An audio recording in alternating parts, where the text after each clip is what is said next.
I was honestly just gonna script this out, go through the normal process with the Z Fold 3, but you know, I thought about it and I said, I've had time with this. I've done the reviews and everything with it, but you know what?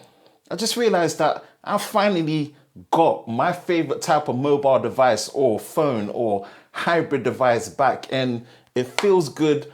And it really has me excited for what's coming next. So I kind of just wanted to talk about it in that retrospect and just discuss the Z Fold 3 again. Hi, Ben from Lover of Tech. If you enjoy videos like this and you are new to the channel, make sure you hit that like button, subscribe, hit that notification bell so you're part of Team TLS, the Tech Lover Squad, so you don't miss any future videos on the channel. And again, a big thank you to Vodafone UK for supplying the Z Fold 3 back again for testing, loaner, and for review purposes. There will be links in the description below for all the latest deals that you can find on Vodafone UK with the Z Fold 3. But you know what? Let's just have a simple conversation about the Z Fold 3. Again, coming to grips with this, it really does feel like the Z Fold 2, and that's not a bad thing. They've just really refined it. So I highly recommend any of my Z Fold 2 in terms of coverage that I've had with it, man. Watch that and it's gonna give perspective. But you know what? This is a really well put together device, and I've said this, that it just doesn't feel like a prototype. It feels like it's really finished, polished, and they've done a great job. They've even done a better job in terms of the weight distribution, and I think that's really down to the metal frame that they use, armor aluminium, being lighter but still more sturdy. Then you've got the Gorilla Glass Victus. It feels more rounded, more polished. I like the matte finish at the back even more of this black version. The more rounded look of the camera module is something that, you know, I do like as well. It just feels really well put together, and they've done a great job. And the best part that they actually put on here was one that still surprises me till now.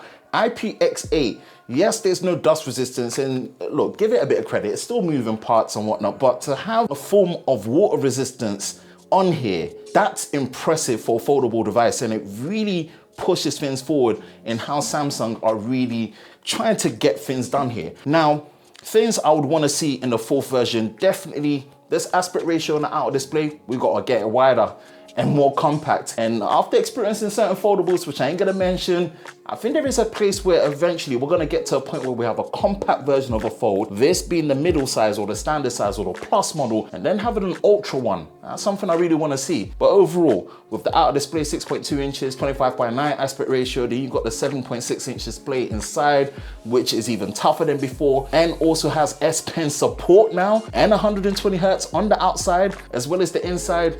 Yeah, it's good, it's good, it's good. It's on point, it's brighter. It feels good to have it back. Just that flexibility to open it, close it, have it in the flex mode with the apps that are supported with it as well. Yeah, in terms of the design and the build, they're on the right path, and let's just hope this time round, the impressive nature of having S Pen support, we finally get the S Pen built into the body, like what we saw with the transition with the S22 Ultra from the S21 Ultra, and it'll be a great progression. But yeah, you know what? Build quality, this feels right at home. Now, I've touched on this briefly, but yeah, the display experience is really unique and it's really something I enjoy. Now, I know people are gonna say that the crease, does it bother you? No, and it doesn't bother me because the crease itself isn't really something I notice. Yeah, I see it, but I don't notice it because the nature of it being a fold is something where I don't interact with it. This was different when I had the Flip 3. The Flip 3, the crease got on my nerves a lot more than I thought it would do, and it made me not enjoy it because my thumb and my interaction was always on there. That's not the case with the Fold, and it makes me just enjoy the interaction of using it more regularly. Now, I don't have the dedicated S Pen because there is a special S Pen that you have to get with a softer tip, because when you use the standard S Pen, it knows and it will tell you that, hey, you need to get the right S Pen before you can use it. So clever in terms of safety mechanism, but I hope there will be some parity where they make it stronger, where you can use the normal S Pen so there isn't that confusion. Just because you might have other devices with S Pens like a Galaxy Tab and the S22 Ultra and you want to transition through. But overall, yeah, the display experience is unique. I've said about the form factor, it would be nice if you could separate the refresh rate from the inner and the outer display. Not much of a big deal, but overall, just thinking about the fact that this is a form of folding glass and it's being able to do this, yeah, I like it. Mixes the software features, is great. When you're watching YouTube videos and you can still see the comments and it's still the same aspect ratio, near enough, stuff like that, man.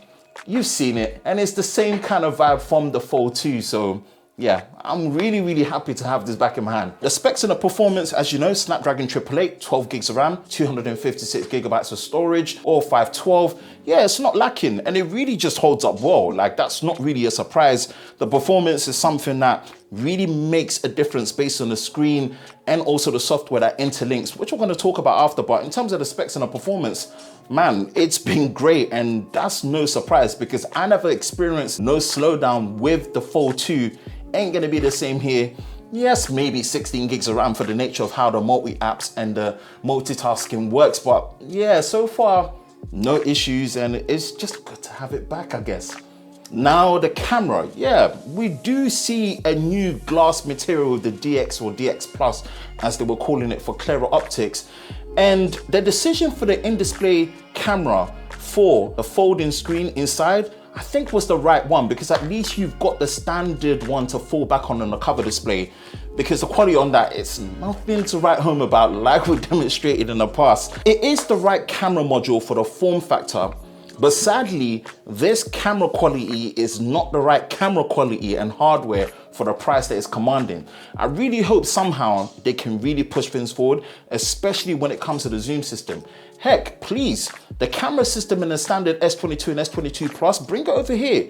The 50 megapixel main, the 3x zoom, as well as the new ultra wide. It would be great to see that. So let's hope for that progression. Let's hope the in-display camera really progresses in terms of not just higher megapixels, but better clarity and quality as well. Yeah, the best part is not really the pure hardware and the brute force, it's just the flexibility that you get with being able to use the cover display, using the rear cameras as a selfie. All those things, it's nice to have them back. But yeah, let's hope for better quality improvement come generation 4. Software. Now, I've actually done a One UI 4.1 breakdown with Android 12 over on Sam Mobile, because this was using One UI 4.0, but got an over-the-air update with One UI 4.1. It shows great progression. But you know what? Away from all those things, the software experience, what's really good out of the box is labs.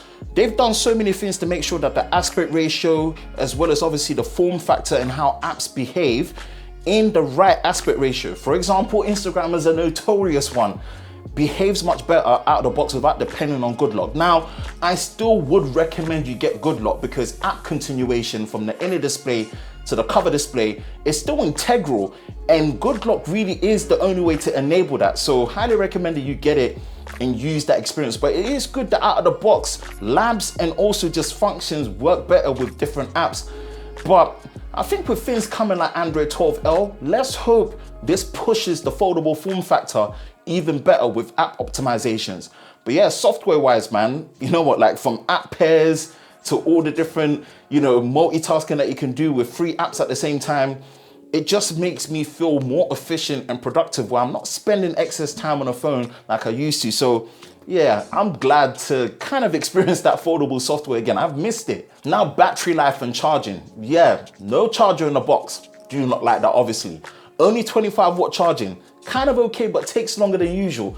The biggest problem though that I just wasn't really impressed with is not just the reduction in capacity to 4,400 milliamps, but battery life has just not been as great as what I remember it being on the Fold 2. Maybe it needs a bit of time, but it's just not been as good. And I hope somehow, again, the challenge of the form factor is always going to come into question. You can get up to a 5,000 milliamp hour battery, maybe 6,000 for the fact that you do have that 7.6 inch display in there with an outer cover display. Battery life is a slight Achilles heel with the Fold 3, and that's the only thing that kind of always just makes me feel some way. But away from that, this is a good one to have back, and I kind of just wanted to have it in this conversation, not scripting, just come from the heart and talk that I'm glad that this is my favorite phone type that's back. And if I wasn't testing so many phones, honestly, this will be the one that I'll just pick, use it, enjoy it, just have a good time with my mobile device. Yeah, let me know. Are you a Fold user? Do you have the Fold 3? Are you looking forward to the Fold 4? Let me know in the comment section below. That's it for me, Ben from Lover of Tech. If you enjoy videos like this, you know exactly what to do. Hit that like button, hit that subscribe button, hit that notification bell so you're part of Team TLS, the Tech Lover Squad, so you don't miss any future videos on the channel. I hope you're all safe during this time. I will catch you in the next one. Peace.